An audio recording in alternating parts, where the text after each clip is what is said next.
Hello and welcome to NPS Now, your source for news and information about Norfolk Public Schools. I'm your host, Karen Tanner, and with us today is Adrienne Britton. She is a senior coordinator in our science department. Welcome to NPS Now. Thank you. Glad to have you on the show today. And we had Bruce Brady on a couple weeks ago to talk about the performance assessments in social studies. But I want to know for you, are these same performance assessments expected for science this year? Sure. So the performance-based assessments are expected in grade 3 and grade 3 only in terms of a state mandate. The grade 3 assessment replaced the SOL test that was given to our grade 3 students back in 2014. So now our grade 3 students have an opportunity to explore a unit throughout the school year where a problem-based learning unit is provided. They take a look at a little family of otters and determine if they want to build or not build along the Elizabeth River. Oh, that's fun. That's kind of exciting. So Yes. what those assessments look like? You just mentioned looking at otters, but what do some of those assessments look like? Sure. So we've aligned the task for the assignments to parallel our lessons that will be taught throughout the school year. And so let's say for the first quarter, students learn about the machinery through simple machines and compound machines, and then they even go to food chains and food webs. So these assignments, these tasks that the students have to do throughout the school year will provide an opportunity for them to create a culminating activity that then provides the details for this little family of otter by the end of the school year, by June. It seems like hands-on instruction absolutely. and excitement for the kids. So this is requiring the teachers to teach differently or think about how they're given instruction. How does that work? Sure. So we want to ensure that students are provided hands-on opportunities. We want students to think like a scientist. We want to ensure that they're scientifically literate. And what that means is for the science office at Norfolk Public Schools, we have adopted the definition for scientific literacy provided by the National the National Academies Press from 1996. And that definition simply ensures that students are knowledgeable of the concepts and content related to science, and they're able to then take those facts and apply them to their everyday lives. What type of training are the teachers receiving to do this type of instruction? So our monthly meetings with our building representatives from all of our schools, we train them on the upcoming activities that will be provided for that quarter. So our teachers are continuously being trained on how they can incorporate inquiry-based, hands-on activities in their lessons. How do you think that this will help benefit our students? Oh, it will have a tremendous outcome for our kids. As you know, the jobs of the future are STEM jobs. And with that, we want to ensure that we have STEM literate students. And what that means is that they're able to incorporate the skills of lifelong learning, the 21st century skills of communication, critical thinking, and creative thinking, and being civically engaged. So what are some of the teachers saying about this type of instruction and the response from the students? So it's, when you go into the classroom, there's excitement, there's discovery, there's collaboration. So with the simple machines activity, for example, the kids, they collaborated to say, okay, I have a little shovel, I can bring that in.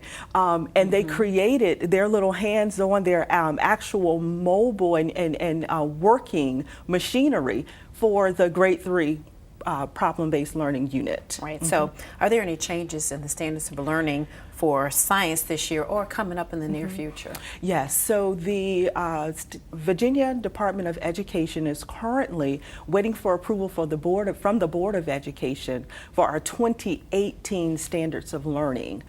Those new standards will actually be fully implemented and assessed during the 2021 2022 school year. But there's some work that has to take place on the district end before that full implementation. And so I will be working very closely, my team and I will be working very closely with teachers to prepare us for that transition. So at what point are students no longer required to take SOLs in science? Okay, so with the ESSA, the new law that requires or sets the mandates for testing and what instruction looks like in our districts, that law that was signed into law December 15, 2015, it now requires that we assess students at the elementary, middle, and high school grade levels. So the state has incorporated in the grade 5 assessment, at the middle school level, the Science 8 assessment, but then once the student is at the high school levels as a 10th through 12th grader, they will then have the option to take an earth science, a biology, or a chemistry SOL test. After one of those 3 options have been fulfilled, the student is done.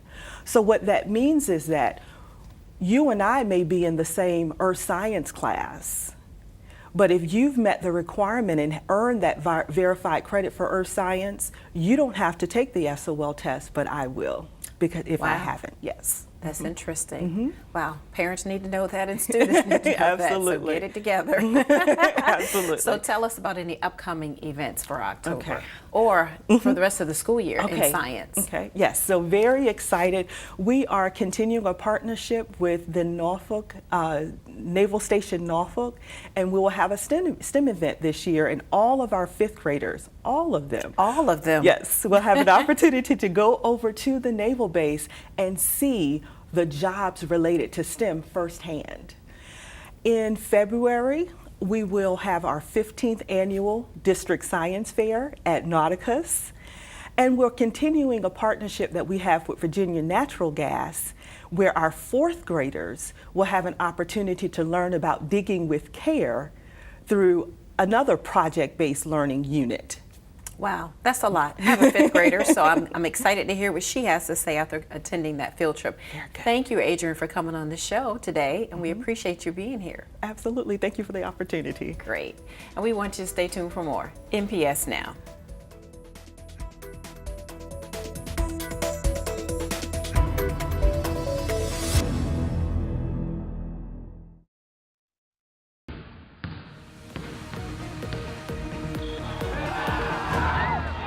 Welcome back to NPS Now. I'm Steve Sutmiller, Senior Coordinator of Athletics. Today in the studio, we have a special guest, Larry Rabamba from the Virginia-Pilot. Welcome. Thank you. Thank you for having me. Larry, we usually bring you down here in August to talk about the upcoming football season, but we're bringing you back in here to talk about football on where we are right now with these teams after 8 weeks of play. And so let's start off with Granby High School. All right. The Comets, I know it's been a tough season for them this year. Last year, people forget, they were the team that knocked off Lake Taylor, ended that long streak that Lake Taylor had. But, you know, a lot of those guys aren't back. And so now you got to try to rebuild and try to bring new players in and try to fit in. And so it's been a difficult run for Coach Siku Wilson. I mean, it's tough. It's tough trying to rebuild and trying to start all over again. But he does have some talent. He does have Katron Evans, big lineman, 6'4", almost 300 pounds, who's got interest from Alabama, Tennessee, you name it. And so maybe they can put the future on him. A lot of the guys who are getting experience now will be able to be in the system, and they'll learn and take their bumps and bruises this year, and then next year they'll get back to winning. Yeah, I mean, Granby, last year, again, a special year, like you said, ending that streak at Lake Taylor and getting into the playoffs. But youth, sometimes you just got to be patient. And the nice thing about Coach Wilson and the players right now, they're still coming to practice every day. They're enjoying football. They're working hard for the future. So that's what we like to see. When things aren't going the way you want them to go. So, and that's a positive note for Granby High School. And then the other thing too is they'll learn from this. They'll say, you know what? Okay, it was bad that year, but look what we're doing now. So that's what they got to try to keep in their mind each time, because I know it's got to be difficult. I know it's got to be tough. All right, let's go to Division 5. We have 2 teams in that. We'll start off with the hottest team, one of the hottest teams in the area, and that's Maury High School. Coach Doree McCain You know, can't say enough about the guy and what he's done in 2 years. So. Talk about Mari. Yeah, what I like about him is that the team feeds off of him. You see how he is. He has a certain amount, not arrogance or a cockiness, but a confidence, and it rubs off on his team. I mean, I watch him just as they come onto the field. They have that swag, like, you know what, yeah, we are the team to beat. And again, it's not a cockiness, but they go out there and they play ball, and his enthusiasm, you can tell, rubs off on his players. And they just got an incredible, I mean, Avante Lawton, the quarterback, is doing his thing, both running and passing, and he's got great receivers. They got a great line, great running back. I mean, they have it all right now to be able to go long into the playoffs. So I'm interested to see how they're going to do. Yeah, I mean, his preparation and how his players take the preparation and then bring it out there on Friday night has been impressive. You know, everybody from all his assistant coaches have bought into what the message is from Coach McCain. So, you know, not only they had that high-powered offense, but, you know, the difference this year has been that defense, and that has kept them in games and has been able to put teams away. I saw that perfectly when they played against Norfolk earlier this year. You know, they were struggling offensively, but the defense came up with a pick six as well as a fumble in the end zone for a touchdown. So those things keep it going. And I think the key, too, is they don't care who gets the credit. They just want to go out there and play ball and win, and that's what they're doing. Okay. So, you know, with Mari, they're in line to be in that playoff. They're probably going to end up as the 2 seed. The nice thing about that, they'll probably end up playing Norview. That's a home game. They can win that game. They'll host another game, and that will be the first time that we've seen that in the city, where we have the Division 5, 4, and 3 hosting games. Yeah, so that would be great for the city. Yeah. I mean, real good for the city. And the Commodores, because of the explosion they have on offense, I think it'll bring a lot of people in there to watch them play as well. So I think the postseason looks really good for them. Sure. Really So, okay, so that leads us into Norview. They're in line to get into postseason. They've had some changes. Coach Cotton is no longer the head coach. He's in charge of the athletic program. And, you know, they don't have the number of wins that they thought they were going to have, but they have enough wins for their PowerPoints to get a place in that top 8 right now. So talk a little bit about Norview. Well, Coach Davidson done a great job. Last year, he did a great job where he was at Smithfield, and you know, then he comes out, he beats Lake Taylor in the playoffs. So that was a huge win for them. So he brings the system into these kids now, and I think getting in where he is, he's got a young team, and got some experienced players as well, but a young team. They're going to build in, catch on to what he's doing, buy into his program, and I think they're going to have a lot of success. Like you said, they don't have the number of wins that they probably want, but I think that the future looks bright for them because of the talent that they have, and if they can keep those guys together and believe in what he's doing, the future looks great for Norview. Yeah, the young talent, they've been in football games, you know, and that's only going to do well going down into the playoffs, moving into the playoffs, and obviously into next year as well. Yeah. So, all right, let's go to Division 4. Let's talk about the Titans. Hank Sawyer, again, shocking. He's, I can't believe it. He's in that playoff hunt with that high seed, and again has another good football team. So talk about the Titans. Well, you know, Hankey's been doing it for years. I remember when he first got there, people didn't know if he could win, and now they expect him to win every year. And, you know, that Veer offense is very tough to be able to defend against. And this year with Foster there, Jeff Foster's done an excellent job being, you know, leading that offense. And, you know, of course, they got some great running backs, and their defense is always going to be sound. So I think, you know, that experience, people expect them to do well. Just like a lot of other teams in the area, you expect, when you get to the postseason, you expect to see Lake Taylor there. And once again, they're there again, and Hank's done a great job with that talent that he has there, and I'm looking forward to see how they do in the postseason as well. Yeah, I think that, you know, his Veer offense, I mean, that's what he does. Yeah. I mean, you got to give the guy credit because that's what he believes in. He believes in his pressure defense. Right. He doesn't change. That's Hank Sawyer, and those kids buy into that, and they're doing again another good job. But again, you said Foster, you know, opening that passing game up has definitely helped the Veer, the running attack as well. And you see how he's done it too. He looks confident back there to be able to you know, if I'm going to run it this time or pass it this time. So he keeps the defenses honest as well, so you don't know what they're going to do. And I think when you have a quarterback who you can believe in, who you can trust, that can be able to lead the offense the way he's doing, I mean, it speaks volumes for your program. And I think he's done a great job this year. So with Lake Taylor, I mean, they're definitely going to be a high seed, Right, probably the right. 2 seed in Division IV, where Lafayette will get that 1 seed. But again, that gives it a couple of potential for 2 home games. And if Lafayette can get knocked off, then we can get Lake Taylor for 3 games at home. So again, talk a little bit about what you look for them in the playoffs. I mean, I see them once again being one of those threats again to get to the state championship. I mean, they've been there, they've won, and I mean, every year you expect them to get there. And I think this year, as they keep building, especially when you have the running game that they have, and if Foster continues to lead the offense the way he's doing, I think they can go really far. And then you need a tough defense when it gets cold, and that's what they bring. Every year Lake Taylor's going to have a tough defense. So if they can just play within that system, continue to listen to what Hank says to do, and they will, they're going to be fine. They'll be fine. All right, so that brings us to our last team, our lone Division III team, and that's Booker T. Washington. DJ Alexander, boy, heck of a year. He's built this program up, and it's just continuing to mount wins. And with where they are now, he's going to be able to probably host a playoff game and maybe 2 playoff games depending on some outcomes. So talk a little bit about Booker T. Well, once again, you talk about the quarterback. You got Larry Parker, who's done a great job both running the ball as well as passing the ball, and their defense has been good. And the one thing I really like about Booker T is they got a great running back, but they also got a very big line, both on offensive line and defensive line, which hasn't been the case always. But this year they got a big line, and they seem like they got more depth as well, which means that they're getting the players to come out there and to believe into the system. So I think Coach Alexander, he's excited about what they can do. They played well right now, and they're playing in the tough Eastern District, which is going to prepare them when they play the smaller schools when they get to the playoffs. So I think that's going to be a plus for them as well. Yeah, so I mean, this hasn't been done at Booker T for a long time. Right. They are in contention for the district title, a share of it. Big game coming up against Lake Taylor in a couple weeks. So I'm sure Coach Alexander is going to have all his guys motivated, focused to take on the Titans to see if they can dethrone the Titans. And you never know. You never know what can happen. Yeah. You never know what can happen. But I think he's got that team believing that they can win, and that's the key right now. Okay. So, Larry, this has been a special year for Norfolk Public Schools football teams.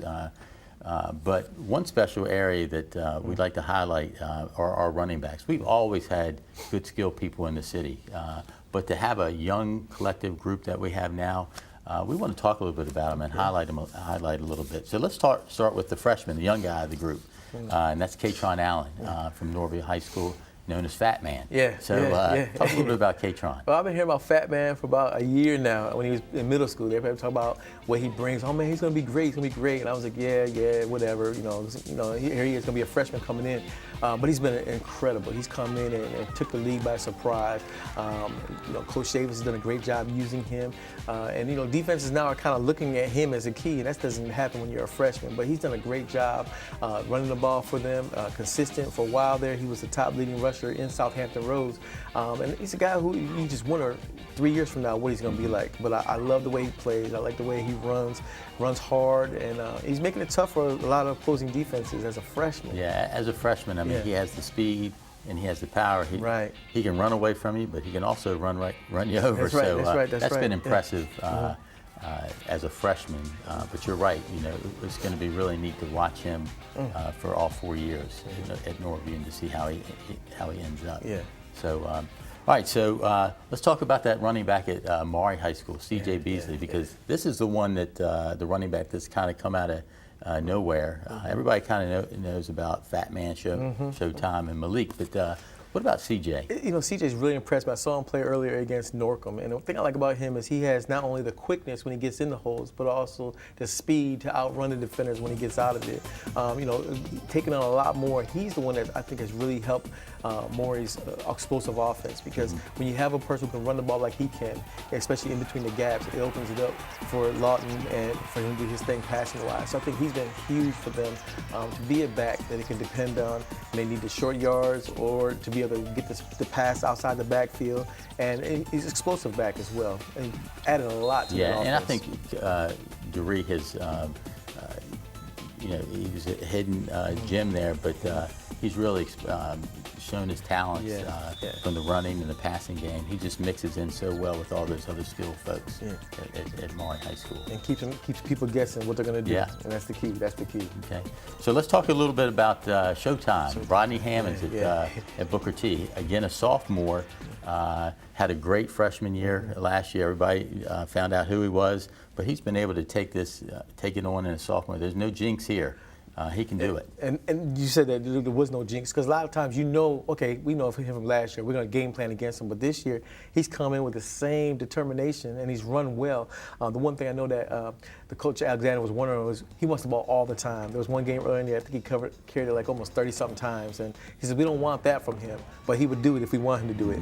But he's patient. He's running. When he gets the ball, he makes sure that he takes advantage of every opportunity he has. So as he's going, I mean, he's really mature back who's come a long ways, and I'm really, I'm interested to see how he's going to do in the future as well. Probably the smallest out of the running backs that we're highlighting, but boy, when he gets in a hole, I mean, there's power and there's quickness that you don't see a lot, and I mean, he makes a lot up. Once he gets it, once he gets it going. So. Right, and he'll run through you as well. We talked about, he'll run past you, but he'll also run through you. Just a nice size back. That again, I can't wait to see the future on him as well. Yeah, and he's also a great defensive back. I mean, with any school, whether Division VI or Division III, you play your best athletes. Right. And he's a two-wayer. So 4 interceptions this year. I mean, he's a key guy on their defense as well. And I think that's another reason why Coach Alexander doesn't want him running the ball 20-something times every game. Give him about 15 here. Let him play defense as well. And so, but yeah, he's gonna be big, special to watch. Okay.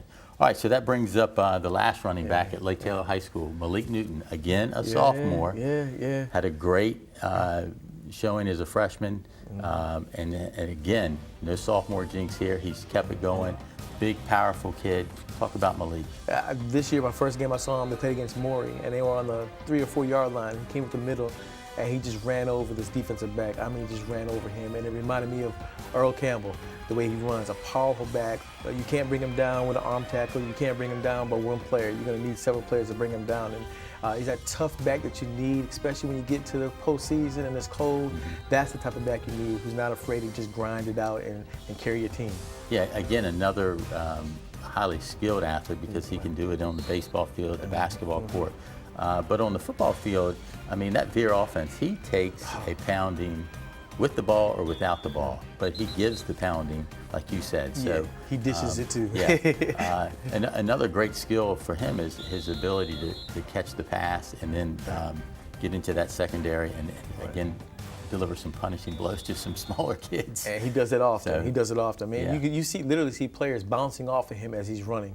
And that you need a back like that, especially postseason time. I think he's going to carry him a long ways. Yeah. So Larry, I'd ask you, who do you want on your team? Again, I'd probably take all of them and use them collectively and like you said, win a championship with those guys. But we want the fans to get involved in this, and we want them to vote on what running back they'd like to have. So we have 2 ways to do that. One through our social media, and that's hashtag NPS_sports, or they can go on to email at NPS_sports@npsk12.com. So we're be kind of unique to kind of see who's the best running back out there. So that's what we want to try to see. All right. So Larry, again, great information. We look forward to seeing you out for the rest of the games and into the playoffs. You do a great job at reporting. Thank you. Thanks for having me. So I appreciate you coming down. Thank you.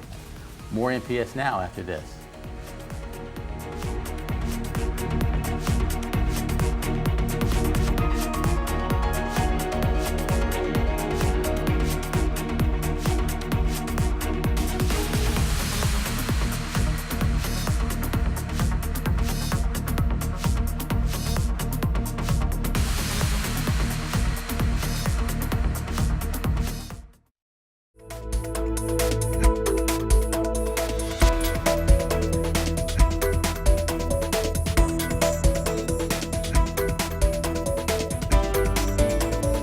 Welcome back to NPS Now. With us today is Anthony Walker. He is the Director of Safety and Security here in Norfolk Public Schools. Welcome to NPS Now. Hi, how are you? I'm great. I'm glad to have you on the show again. Yes. This week is a good week. It's America's Safe Schools Week. Correct. And as part of your job, you're required to take care of the safety and security of Norfolk Public School students and staff. So tell us, what does your job really entail? Well, my job really entails a multitude of tasks in the area of safety and security. Everything from inclement weather to our most precious students who we have on our campuses. Every day I have to develop strategies to try to enhance the safety and security of our faculty, staff, and our students. And in that role, I'm in a big picture role of making sure that we facilitate all the needs involving safety and security. And speaking of safety and security, we just had a recent storm that, some folks had to evacuate, but you were in the mix and you were really heavy involved with that. So tell me, what was your role within this recent storm? Well, actually, I work with a strong team, and our NPS team is our leadership team, our district leadership team. But in my role, I'm really tied into liaisoning between myself and emergency responders, keeping Dr. Boone informed of all the updates and things that could be catastrophic to our schools. We have to make sure that not only our students are protected, we also have assets that we have to make sure that are in place. During the course of working with the city of Norfolk and their emergency response, we work together to make sure that we have all of the resources needed to not only facilitate taking care of our schools, but also making sure in the recovery aspect that when it's time for our students to come back to school, they're in a safe environment, that all the things that need to be checked to make our schools safe and ready, I work with a strong team on our leadership team to ensure that. Mm-hmm. And you also have under your leadership school resource officers. So what do they do and what's their primary role? Well, school resource officers are Norfolk police officers. These officers work in our secondary schools, our high school and our middle schools.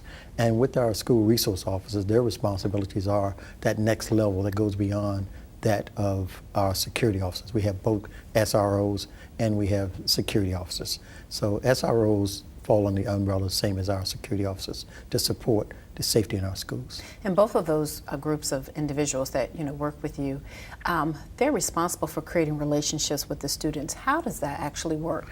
Well, that's what's really, really a good thing to see. Our school resource officers and our security officers, they are really the feet to ground people inside the schools. These relationships that you talk about are extremely important.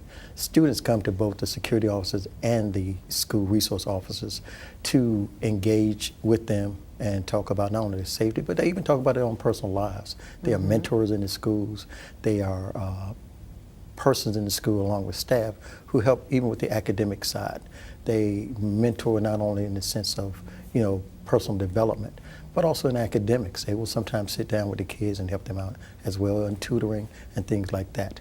But the school resource officers and security officers, they are a tremendous asset to our school district. Yeah, because that was going to be one of my questions, how do they interact with the students, for them to be in this role? What's something that would surprise us about the SRO or the security officers that they do that the average person wouldn't know that their role is? Well, first of all, they are one of the first people that our students see when they come to the schools. You would be amazed at the number of students when they walk into those buildings, how they reach out and go straight to the security officers for some level of just support, to say hello, and the security officers and the SROs are engaged in their lives. The idea that this school to prison pipeline, which was sometime talked about before, is really not a part of what is happening for us. We make sure that our students are engaged in a non-combative, non-confrontational. They are very engaged in the lives of these students, and it makes a big difference. The persons who are in these roles of security and SROs, you have to understand, they have to be hand-picked almost. They have to love students, they have to love what they do. And when things do go bad and do go wrong, they still have to be there to be those enforcers as well as those facilitators for change to bring things back to a sense of norm. But they do a tremendous job at that. And you've given me a glimpse of what they do on a day-to-day basis, but give me an idea of what your day is like each day. Well, my day really is one where I'm very reactive. I mean, there's a lot of strategies that I work on, but I'm really one who believes in being out into the schools. I feel as though the relationships that I have throughout the district are extremely important, that the face of a director should be more than just a platform that you're sitting and you're dealing with strategies. In order to build these strategies, I have to go out into schools. I have to make sure the principals and whatever I'm trying to involve myself in and making changes in their schools, they're involved in as well. I think it's very important that principals, executive directors, and myself, that we have roundtable discussions when we're making changes about school safety. That it's not heavy-handed, that we make our schools look almost a setting of a prison or some kind of other institution. It's a welcoming environment. So, in my role every day, along with reacting to things that I need to react to, is to make sure that in my strategies, I'm building a coalition of people within the school district who can support me to make sure that whatever my strategies are will work for the overall district. So our secondary schools have school resource officers, and elementary has community resource officers. So what's the difference between the two? Are they the same, different? How do they function? They're the same. They're all Norfolk police officers, but their roles are different. In the sense that our school resource officers are assigned to our secondary schools, our middle and high schools. Community resource officers are our district police officers. They work out in the community, and it is a wonderful thing that Chief Boone has done in making it mandatory that our community resource officers visit our schools every day. Our community resource officers are those who go into school, our elementary schools, every day. So there's police presence in all of our schools. And when a community resource officer goes into the school, he's really building a relationship too. He's not stationary and standing with the school, but he's also very engaging in the lives of our students. And in that role as a community resource officers, there's a lot of information coming into the schools that's going around in their neighborhoods throughout our city. So they're able to share information that's going on around the school as well as what's going on in the school. So it's a great collaboration there. So if anyone wants to know more information about safety and security in our schools, who do they contact or what should they do?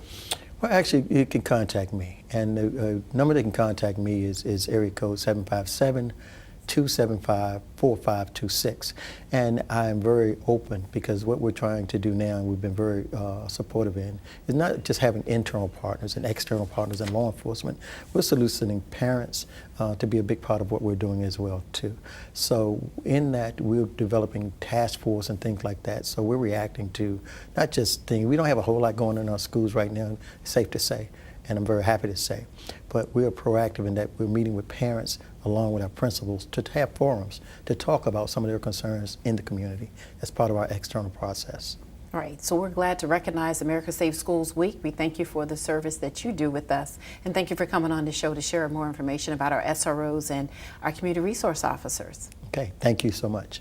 And we want to thank you for watching NPS Now. It airs weekly on WNPS Channel 47, or you can view us online at www.npsk12.com. If you have any great story ideas or information you'd like to share, email us at nps_news@npsk12.com. Again, we want to thank you for watching NPS Now.